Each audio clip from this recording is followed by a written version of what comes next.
maths. Les gens sont en réalité ce qu'ils ne sont pas. Ils parlent ce qu'ils ne sont pas.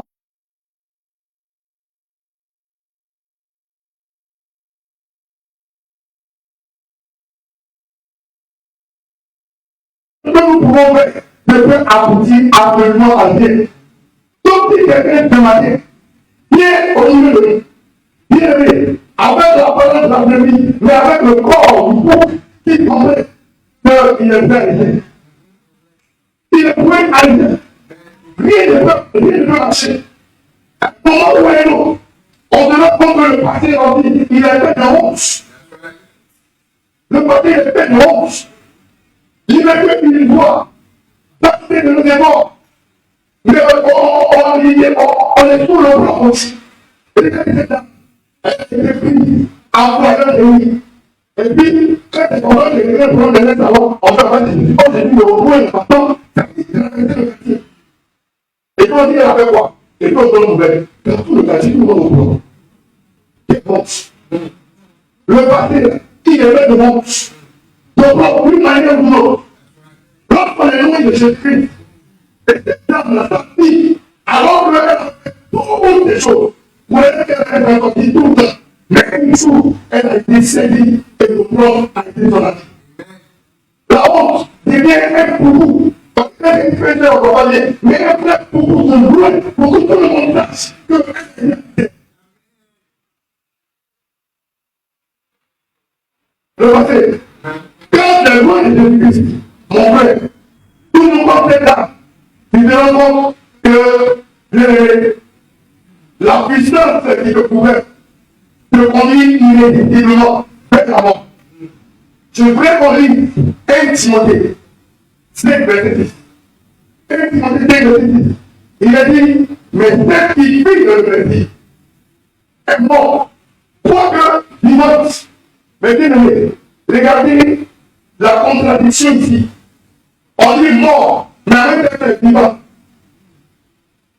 Mort, mais en même temps c'est vivant. Ça veut dire que le monde dans lequel nous sommes, les groupes que nous voyons, les peuples que nous avons, sont remplis de criminels. Et parfois, vous avez dit, il y a des éléments, mais qui sont morts.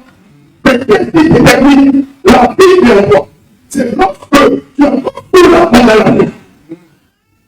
C'est lorsque tu as beaucoup la condamnation comme c'est là.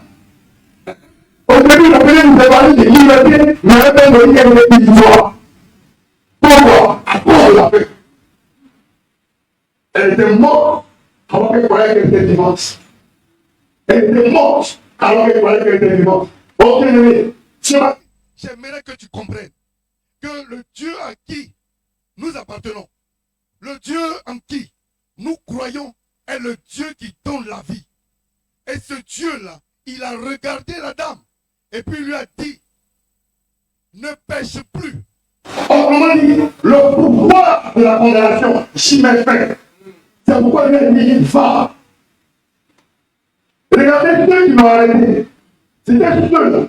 Il a dit, parfois on dit le magistrat, dans certaines questions, on parle du Seigneur, mais quelquefois la qualification, c'était les gens qui avaient le pouvoir de la liberté ou de la condamnation sur la vie des Juifs. Donc il était un peu des magistrats. Autrement dit, les mains dans lesquelles elle était tombée, là, il n'y avait pas d'espoir. Il n'y avait pas d'espoir. Et aujourd'hui, il y a beaucoup de personnes avec qui on s'assoit. La semaine, j'ai organisé une conférence, j'ai reçu des gens qui sont venus d'un peu partout pour une consultation missionnaire pendant 2 jours. Il fallait aller les chercher à l'aéroport, il fallait les déposer et aussi il fallait participer à la conférence. Au milieu des serviteurs de Dieu qui étaient venus, j'ai vu une dame. Cette dame, certainement elle n'était pas pasteur parce qu'elle n'a pas ce titre-là. Mais c'était une dame nigériane. De là. Très haut, c'était installé de nous par la histoire de l'argent. Qu'est-ce qu'elle dit de l'homme de Dieu? Elle ne calcule pas. Là, on va vérifier un pasteur, je ne comprends pas comment on dit. Non, elle n'est pas comme ça. Mais il peut. Quand elle dit que l'autre était frère. Alors, cette dame m'a dit tous les moyens qu'elle avait. Elle est assise. Ça fait 8 ans que je gère cette organisation. Donc, je l'ai regardé Et je sais qu'elle n'allait pas faire. Elle n'allait pas faire. Elle avait les moyens. Je ne sais qu'elle n'a pas eu de pétrole à l'époque. Elle avait les moyens. Beaucoup de moyens. Mais après avoir continué avec elle, j'ai vu que bien aimé, cette dame souffrait d'un mal que ni l'argent, ni l'or ne pouvaient gérer. Ni l'argent, ni l'or ne pouvaient gérer. C'est pourquoi il faut que tu fasses attention. Quand tu es encore loin de la part de Jésus-Christ, parce que même ceux qui l'appartiennent, s'ouvre le panneau. Maintenant, toi qui es loin, tu vas échapper. C'est vrai qu'il dit des choses. Si, permettez-moi de parler, si le roi père n'a pas échappé, c'est pas le roi. Si le roi père n'a pas échappé, si moi-même Jésus n'a pas échappé, c'est pas vous. C'est pas des bien aimés. Il faut que tu ouvres les yeux. Tu regardes la vie de cet âme pour te dire, le passé là, il est fait de condamnation. Aujourd'hui, c'est mon jour présent. Il faut que le Seigneur Jésus-Christ me l'avance et qu'il me dise, va revenir en tout. Qu'il me libère. Parce que le présent là, c'est toujours une opportunité de libération. C'est une opportunité de salut. Et il ne faut pas rester. Donc, ces gens-là, c'est bien de lui. C'est-à-dire tout ce qu'il fait, ça te conduit toujours à Jésus. Tout ce qu'il fait te conduit toujours à Jésus. Les gens avec colère, alors qu'ils ont toutes sortes d'arguments, la réponse que la loi donne, l'appellation, ils disent non, amenons-le à Jésus. Bien aimé, c'est pour que tu comprennes que ton Dieu, alors que tout ça te finit, ton Dieu, c'est l'air, toujours le dernier, toujours. Il te lève toujours le dernier. Au moment où tout est mélangé, puis qui est déplacé, et qui dit c'est pas fait. C'est en ce moment que tu te rends compte que le cortège a réalité de ta conduite des grands de Jésus-Christ. Pour qu'il te dise pas. C'est pourquoi je voudrais que tu mettes pour ta boue toutes les situations par lesquelles tu passes, tous les événements par lesquels tu passes. Regarde même les animateurs de ces événements. C'est comme la vie de ces gens, des gens qui sont puissants. Oh, dans mon village, j'ai vu sur la peignade de la prospère. Regardez sur le monde, c'est vrai. La peignade de la prospère, c'est le Dieu. Personne ne veut le voir. Personne ne veut le voir. Personne. Pourquoi? Parce qu'on dit, mais quand tu es salut, tu meurs. Il sourit, tu meurs. Et quand on va pas se lever, on dit, il traverse. On dit, dans la maison, il y a un canali qu'on a, ça touche pas mal, ça touche pas haut, et puis ça pousse. Quelle terreur! Quelle terreur! Mon frère, aujourd'hui, malgré la terreur, dans ton village, il y a une église. Pourquoi? Parce que malgré tout ce qu'il a fait, Jésus-Christ a libéré ton cœur. Oui, c'est ce que je dis. Tombez bout à bout tous les événements de ta vie. Mets bout à bout et tu verras que ça va te conduire vers la place. Donc, deuxième point. Le président de la Samaritaine. Cette dame, avant de rencontrer Jésus-Christ, jusqu'à la dernière minute, pas loin de l'intervention, elle était amère. Elle était triste. Tu es amère, tu es triste. Elle était dans le douce, tu es dans le douce. Elle était inquiète, tu es inquiète. Elle n'était pas qui après, alors qu'elle avait beaucoup de gens dans son contact. Donc, il n'était pas qui après. Tu ne trouves pas que vous avez les mêmes caractéristiques. Mais malgré tout ça, elle a entendu une voix qui lui a dit, va. Elle a entendu une voix qui lui a dit, va. Bien aimé, ne perdez pas ses contents de présence. Ne donne tout à la foi de ton Dieu. Ne perdez pas ses contents de présence. Tu ne fais quoi que ce n'est pas possible. Oui, ton Dieu est fidèle et vivant. Il est fidèle et puissant. C'est pourquoi il va et dit à cette âme, va. Le problème, c'est la mentalité du cirque. Vous voyez les animaux qui sont dans le cirque, quand tu me prends, tu les envoies dans la bouche, et que toi qui es là, maltraité finalement a été tué. Tu les libères, mais tu es tué. C'est la mentalité du cirque. Le Seigneur ne dit pas, parce qu'il y a à venir, on en parlera. Mais, elle n'était pas comportée comme les animaux du cirque. Le Seigneur libère aujourd'hui son peuple. En quoi en particulier qui est et vous savez, l'action de la libération, là, relève pleinement de la souveraineté de Dieu. Il faut des actes que toi, tu ne peux pas comprendre. Ton rôle, c'est de dire Dieu est grand. Ton rôle, c'est de constater qu'il est vraiment puissant. Pourquoi? Avant que j'étais rempli de fer, j'étais convaincu. Mon fils a pas dit le verset 8, je crois. Avant qu'il était convaincu que cette femme n'allait pas échapper. Verset 10, s'il te plaît. Avant qu'il était convaincu que cette femme ne pouvait pas échapper. Non, pas ça. Le texte. Le texte lui-même. Jean 8. Donc, alors que quelqu'un était convaincu qu'il ne pouvait pas échapper, qu'est-ce va se passer? Un acte que personne ne peut expliquer jusqu'à aujourd'hui. Jésus recule Matthieu. Verset 10. Verset 10. Bon, si tu n'as pas vu verset 6, ça. Voilà. Mais Jésus s'est arrêté et écrivait avec le doigt sur la terre. Bien aimé, pour donner la vie à l'homme, comment Jésus a fait? Comment Dieu a fait? Tout l'homme existe, il a fait quoi? C'est la terre qui a pris, il a manipulé. Et puis, mais celle-là, elle n'a pas fait du divorce. Il n'a fait pas encore. Pour lui donner la vie, il est tout dans la terre. On dit, il n'a fait pas. Il a écrit. C'est une programmation de la vie de la dame. Il a reprogrammé la vie de la dame. Même si il est fait dans la programmation, il faut continuer à faire des textes. C'est pourquoi je dis, mon frère, toi-même, ton Dieu, pas oui sur la terre, il va reprogrammer ta vie. Il va le faire. Il ne va même pas quitter. Si il était convaincu qu'il était condamné, c'est pas pour moi. Il te met des maisons.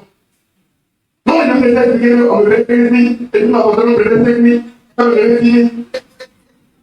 Je vais expliquer ça. Tu l'as trouvé à la table, le patron lui-même était à côté, il voulait t'écrire. Alors, mais ça va, il dit ça va, tu reçois ton salaire, c'est 15 000, j'ai dit non, c'est 10 000. Et puis il appelle sa femme.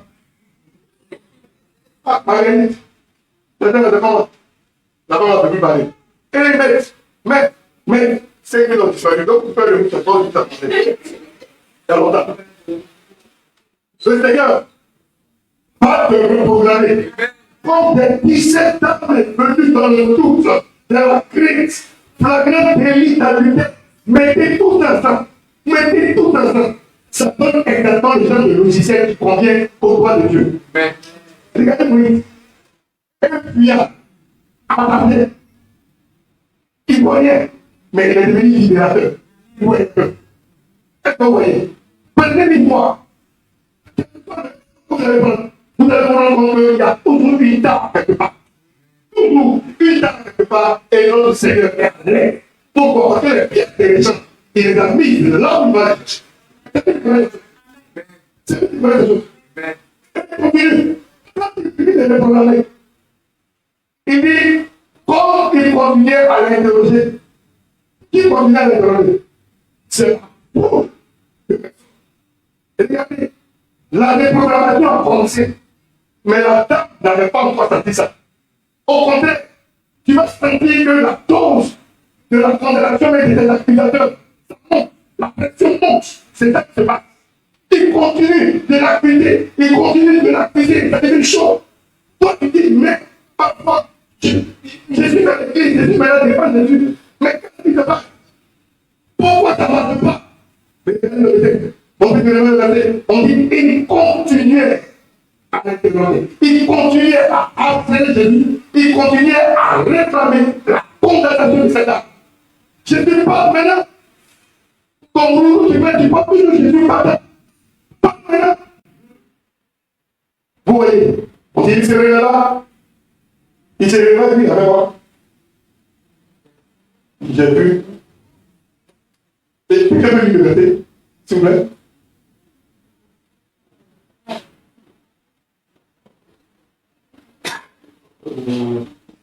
Verset 10. Il a dit, il se releva, alors il se releva, et l'homme dit, que celui d'entre vous qui n'a jamais péché lui jette la première pierre. Au verset 8 encore, continue. Puis il se mettait à nouveau et se mit à écrire. Il a écrit combien de fois? 2 fois. Une première fois pour le programmer la table. Maintenant, la deuxième fois qu'il a écrit, mon frère, quand il a écrit, il a écrit la deuxième fois, qu'est-ce qui s'est passé? Regardez bien. On dit, au verset 9, quand il a entendu ces paroles, accusées par leur côté, il se retirait un à un. Depuis les plus âgés jusqu'au dernier. Eux-mêmes, ils vont ranger en or. Qui a fait la fête? Les l'âge. Mais en réalité, la plus de l'écriture, mon frère, le Seigneur s'est apprêté. Vous devez envoyer une fois.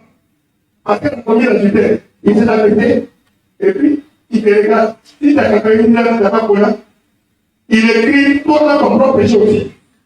Donc, il regarde, et puis il voit qu'il est déjà avec ça va.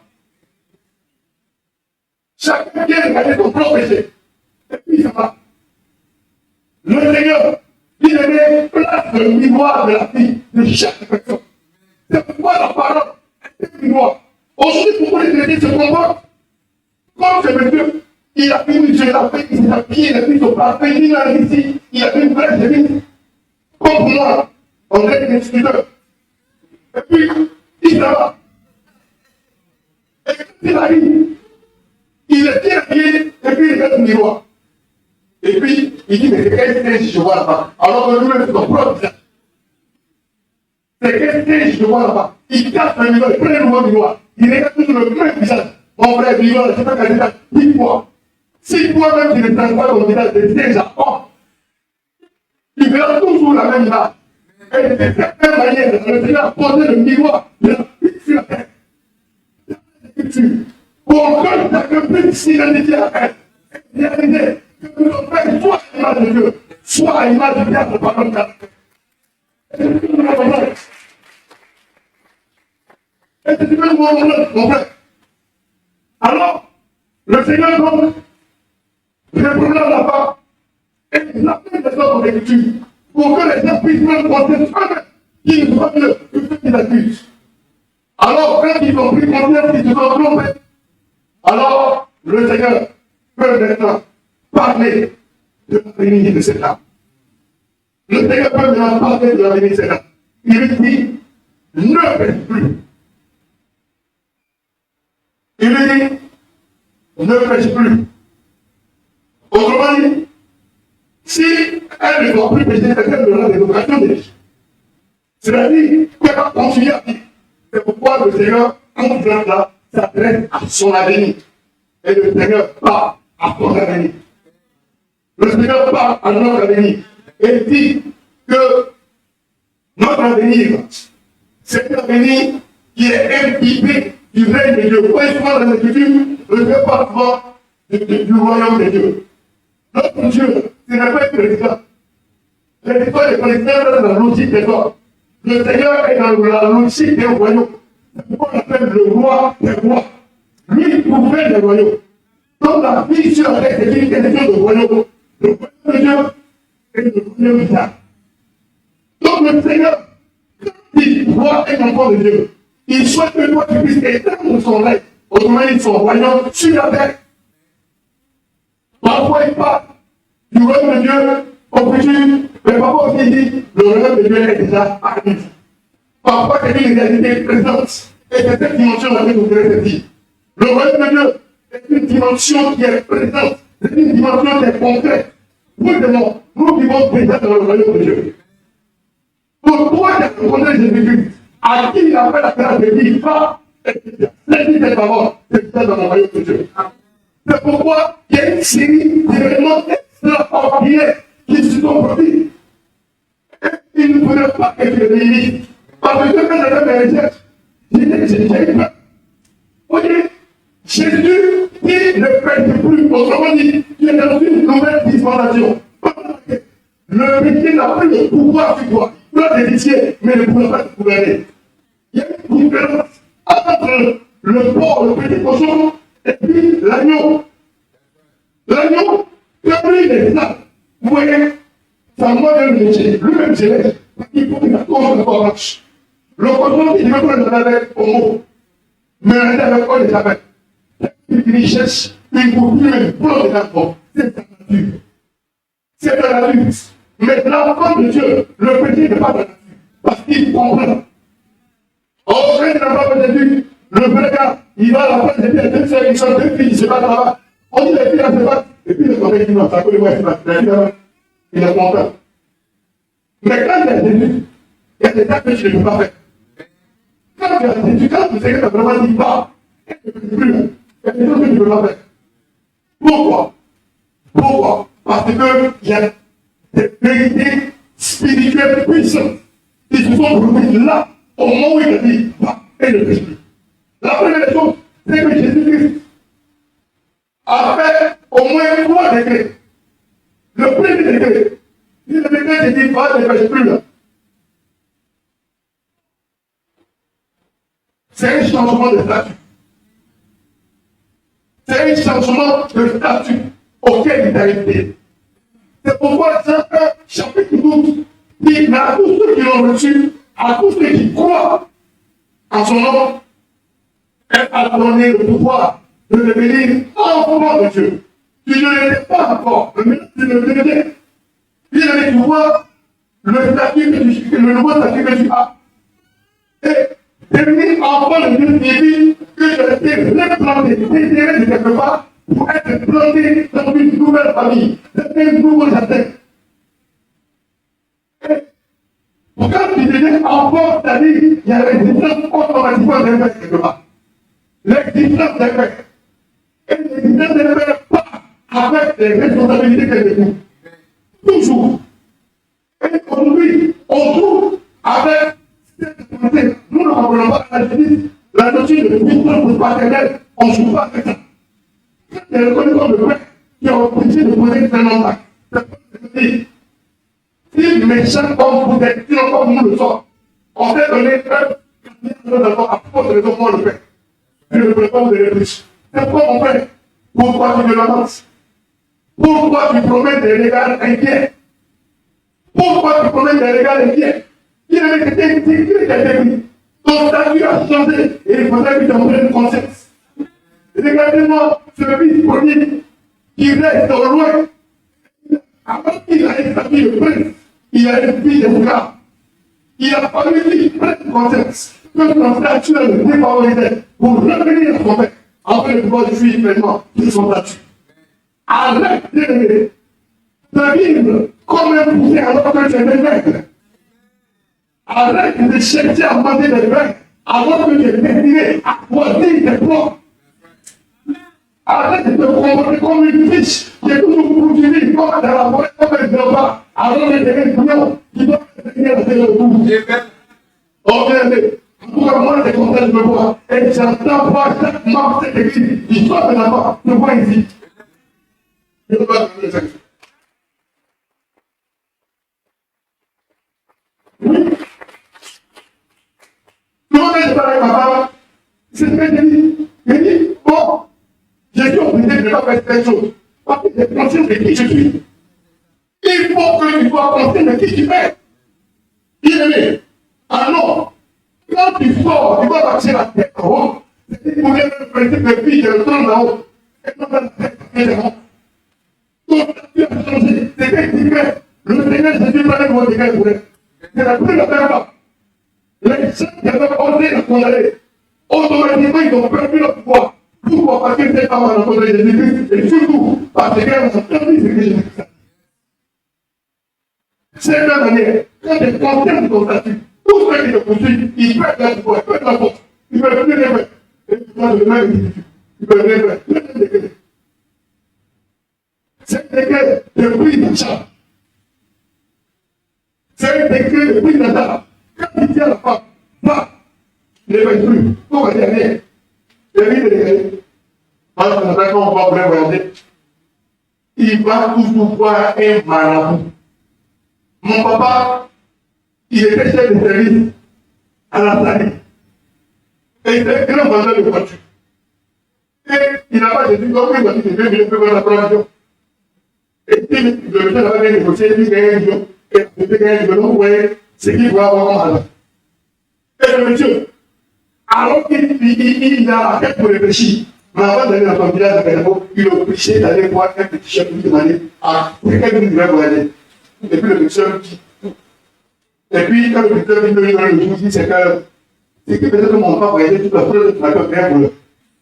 Donc, il n'est pas. Chaque fois qu'on va aider, il ne faut pas me le sauver du tout. Pourquoi? Parce que mon père était encore plus exact. Pas l'obscurité, pas la puissance. Mais cette femme-là, quand le Seigneur ne dit pas, elle est une tâche, pas le ciel. C'est-à-dire, comme le ministère de Gagné est parti, il y a des gens, si cette même manière, le Seigneur ne dit pas, aller, la preuve de Gagné, ceux qui l'ont dit, on peut pas aller. Donc, il n'y a pas quelqu'un qui va venir. C'est un décret, le prix de ça, c'est pas le Seigneur dit, je connais le projet que j'ai formé pour vous. Il dit, connaît le projet qu'il a formé pour chacun de nous. Autrement dit, la vie de chacun d'entre nous n'est pas de résultat d'un an. Tu peux avoir l'impression de demander ce que le Dieu de mettre dans la vie. Tu vas également. Tu trouves que tu dois le faire ordinaire. Mon frère, ta vie n'est pas ordinaire. Ta vie est faite de miracles. Tu ne peux pas savoir si le Seigneur peut ouvrir tes yeux. Combien de fois les repas par lesquels nous passons sont empoisonnés? Combien de fois les vendeurs ont mis des éléments? Toutes sortes de choses dans la nourriture, mais nous nous mangeons, nous vivons. 10 000 euros dans notre compte, 25 000 dans notre compte, nous allons vivre et nous allons prendre la répétition. Pourquoi? Parce que nous sommes pris dans ça. Nous sommes pris dans un décret de prise de ça. Et tu ne veux pas que tu ne comprennes pas ça. Moi, j'ai un décret. C'est un décret de domiciliation. C'est-à-dire quoi? Dieu de l'univers prend le décret, quand il va, il ne plus bas, il ne fait plus. C'est-à-dire, il a élu domicile chez toi. Autrement dit, ta vie, c'est une portion de toi qui est une portion du ciel. D'accord, je parle des décrets de domiciliation. J'ai un frère, c'est un de l'église depuis la journée, c'est le voyage. Et à son nom, il veut toujours le voir. Il trouve un moyen pour quitter le pays. Toujours. Son nom fatigué de leur voyage un matin. Quand il ouvre la porte à l'autre, il va ouvrir la porte. L'homme le frère complet malade. Il tremble, il appelle son pasteur. Il est vraiment fatigué. Il ne veut pas fatigué. Et le matin, il dit, tu as peur de quoi? Tu as peur de quoi? Le Seigneur a dit, voici, je me tiens à la porte et je frappe. Si quelqu'un m'envoie des coups, il a pas. Je vais entrer. Je vais souffler avec lui et lui avec moi. Autrement dit, le Seigneur a pour élire domicile. C'est pas une domiciliation. Toi qui as accepté Jésus-Christ, le Seigneur est pour élire domicile à toi. Si je regarde, tu es quand même moi contre moi et tu penses que c'est une personne ordinaire. Tu te regardes et tu regardes la maison de laquelle tu habites, tu penses que c'est une personne ordinaire. Non, c'est une portion du ciel. C'est quelle domiciliation? Le patron dit, tu as peur de quoi? Je l'ai dit, Jésus-Christ, tu as peur de quoi? Jésus-Christ est toi. Il a eu domicile chez toi. C'est vrai que pour certains chrétiens, Jésus-Christ est venu dans la visite, ils ont parlé, ça va marcher, Jésus est sorti. Ça, il ne fait pas. Mais ceux qui ont quitté le trône de leur vie, et ils ont installé Jésus-Christ comme Seigneur et Sauveur, c'est ce que je pas. Que le Seigneur a élu domicile. Alors, le frère était encouragé. Il a donné la chance du bas à son nom. La nuit, sa femme et lui ne dorment plus. Ils font prier, même au moment où sommeil dans sa pied. Ils ont dormi, ils ont prié. Quand ils voient qu'ils ont tout le monde. Ils sont pas morts. Mais quand ils descendent, c'est non, c'est plus un bagage. Il dit, il va au village. Il dit, ça va au village. Quand il dit, à quoi? Il dit, toi, mon fils, mon neveu, j'ai mauvais. La nuit, il y a un monsieur, lui, on fait quelqu'un avec une épée. Il va frapper sur ma coupe de même s'il n'avait pas fait comme le fait, lui, ça va au village. Et il va mourir. Décret de domiciliation. Puis, le Seigneur a élu domicile de moi. Mon frère, tu n'es pas n'importe qui. Regardez un peu dans la démesure, je vous ai dit quelque chose. Avant les doucement. Peut-être c'est important que tu le comprennes. Salomon, ou du moins David voulait construire le temple. C'est que, n'est-ce pas? Il voulait construire le temple. Et puis, quand il a trouvé les briques, il a dit, c'est pas toi qui as construit le temple. C'est pas toi. C'est gros. Pour la maison de l'autre, c'est pas qu'on va construire. Au nom de Jésus. Bishop, we are about to build a temple. Somewhere there. We call the place, what are the Something. Yeah. So after that, we need to talk about it. Jabara got the problem.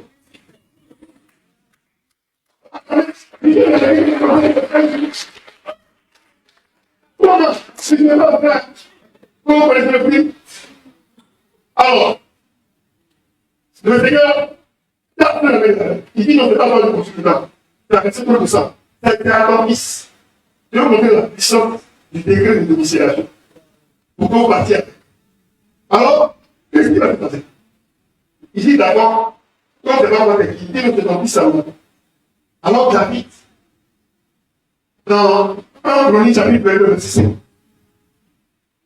David a embarqué des richesses, beaucoup de richesses pour le temps. Et puis il a appelé son fils. Il dit, mon fils Salomon, un chef est fait. Et la maison appartient à l'Éternel. C'est magnifique. Magnifique, ça veut dire tellement joli. Que de la gloire et de l'éclat dans tout le pays. C'est-à-dire que ce soit l'endroit où on est, il ne entend parler d'être maintenant pour que j'ai accès. Je veux faire pour lui des préparatifs. David dit beaucoup de préparatifs avant moi. Donc avant que David demeure, il a apprêté tellement de choses. Et qu'est-ce qu'il a apprêté? On va le verser 14 maintenant, tout le monde. Et voici, par le fait que j'ai préparé pour la maison de l'Éternel, David, 100 000 talents d'or. Oh, je vais dire qu'il a mis 100 000 talents d'or. Mais je sais que c'est beaucoup d'or. 1 million de talents d'argent. Là encore, je ne sais pas, mais c'est beaucoup d'argent. Pour bâtir la maison de temple de Dieu, où Dieu va résider. C'est l'année du frère, en quantité immense. Car il y en a dans le matériel, il y en a dans le volonté. J'ai envie de préparer le pouvoir. Et puis il y a encore mon fils. Ça, c'est comment j'ai fait. Maintenant, toi-même, Salomon, tu vas ajouter encore. Encore Salomon, il est plus riche que David. C'est que tout ce que David a fait, tu vas bâtir la maison de Dieu. Mais il faut encore ajouter encore. Et puis, pour le verset 15, il dit que tu as à ta disposition un grand nombre d'ouvriers, des tables de pierre, des marches, des charpentiers, et toutes autres sortes de gens habiles. Bien aimé, dans les recherches, lorsque j'ai pris le verset 15, et je l'ai fait passer par tous les auteurs, j'ai dit, mais le spectacle, combien d'abord que vous voulez? Pour ce qui est de l'or, ça fait pas apprendre des vagues. Si j'ai dit ça si j'ai vu apprendre des vagues, là, le produit va être fini. Donc, en dollars, la quantité d'or, à cette époque mondiale, ça faisait 215 milliards de dollars. Quand c'est pour l'or, je n'ai pas dit 215 milliards de dollars, c'est pas non. Dollars, quand vous avez la maison, prenez votre machine, si machine a pu taper ça, vous avez dit. En argent, 25 milliards de dollars. C'est-à-dire, les communautés que nous donnons là, c'est ce dont la Côte d'Ivoire a besoin pour vivre pendant près de 25 ans. C'est au président de la Côte d'Ivoire par la paix. Et je continue. Maintenant, pour les règles de fait que quoi, c'est environ 210 000, entre 10 et 20 milliards de dollars. Alors, donc le total, ça fait environ 250 et 270 milliards de dollars. Cette maison, Salomon a parti les pas. Salomon a parti la maison. Mais maintenant, mon fils, alors qu'on a fini de partir cette maison, regardez ce que le Seigneur dit. On va mettre Actes des apôtres. Je veux le verset des actes que j'ai donné. Actes 7, 8. Quand vous comprenez, moi j'ai dit on dit avec. Dans le cas où on n'habite pas dans ce qui est fait de l'un d'homme, comme Dieu le fait. Vous voyez, tout ce qu'on a fait, le très haut, je ne crois pas qu'il est digne de vivre dedans. Mais il vit où? Et il dit, en 1 Corinthiens chapitre 3, verset 16, ne savez-vous pas que vous êtes le temps du Saint-Esprit? Ne savez-vous pas que vous êtes le temps du Saint-Esprit? Autrement dit, on a pris 850 milliards de dollars à l'époque pour bâtir un temps dans lequel le Seigneur dit qu'il ne résiste pas. Mais lui, au nom du décret de domiciliation, il ne vous pas le plus haut. C'est bien toi. Autrement dit, il a des 850 milliards de dollars. Décret de domiciliation. Donc, quand le Seigneur me dit comme ça, c'est pas pour jouer avec ça. C'est pas aider. Nous sommes dans la prière de Dieu. Autrement dit, nous sommes précieux. Nous ne sommes pas n'importe qui. Mon frère, je voudrais que tu comprennes que le Seigneur a mis paix au pouvoir de ton passé. Pour que tu aies un avenir, parce qu'il te gère lui-même au quotidien. Et que tu as compris cela, tu es avec la grâce au Seigneur. La grâce. La grâce au Seigneur. Et nous allons prier. Je voudrais que tu parles, on va se mettre debout et on va prier. Je voudrais que tu parles avec cette parole d'encouragement. Parle avec cette parole d'encouragement, parce que le Seigneur a fait toutes les choses pour pouvoir élire domicile sur toi. Et deuxième véhicule, tu es un temple sur lequel veille le ciel. Parce que trop d'investissement a été fait pour que tu ne sois pas une personne ordinaire. Prions ensemble le Seigneur. Oui, Seigneur, nous voulons prier. Nous voulons te bénir. Tu es le Dieu fidèle, tu es le Dieu merveilleux. Tu es le Dieu puissant, tu es le Dieu merveilleux. Je prie que toi, le Dieu de grâce, le Dieu de puissance, tu puisses agir, tu puisses marcher avec nous, tu puisses nous conduire. Je prie, Père éternel, que tu sois notre chef et que le passé, pour ceux-là qui n'ont pas encore eu l'occasion d'y mettre fin, ait cette opportunité dans le nom de Jésus-Christ. On va s'asseoir et je vais demander spécialement, on va s'asseoir, à ceux-là qui veulent entendre Jésus-Christ leur dire, va, autrement dit, les libérer du passé. Toi qui n'as pas encore fait la paix avec le Seigneur, toi qui veux entendre sa voix ce matin, afin que tu sois libre et que tu aies un avenir, afin que tu sois digne d'un investissement, de l'investissement du ciel, c'est l'occasion pour toi. Lève simplement la main. Lève la main, tu es là. Je te dis, tout le reste, nous fermons les yeux, s'il vous plaît. Mets-toi debout, nous allons prier. Mets-toi debout, toi qui as levé la main, mets-toi debout. Vous allez répéter après moi. Et cette prière, on l'a fait une seule fois dans la vie. Si tu l'as fait avec sincérité, tu ne la fais plus. Seigneur Jésus, j'ai besoin de toi. Merci d'être mort pour moi. Ta croix m'a délivré. J'étais condamné comme cette femme par les forces du mal. Mais tu m'as appelé à la liberté. Je suis là ce matin parce que j'ai un avenir que tu me donnes. Prends ma vie et fais de moi la personne que tu veux que je devienne. À partir d'aujourd'hui, je te reconnais comme mon Seigneur et comme mon Sauveur. Merci pour le pardon de tous mes péchés. Merci pour mon passé que tu effaces. Seigneur, inscris-moi dans ton royaume. Élis domicile chez moi. Que ma vie devienne ton territoire. Au nom de Jésus. Amen. Veuillez vous asseoir. Bien-aimés, c'est dans le nom de Jésus-Christ que je vous bénis. Amen. Je t'aime, je t'aime. Je t'adore. Je t'aime, Seigneur, moi je t'aime. Je t'aime. tu as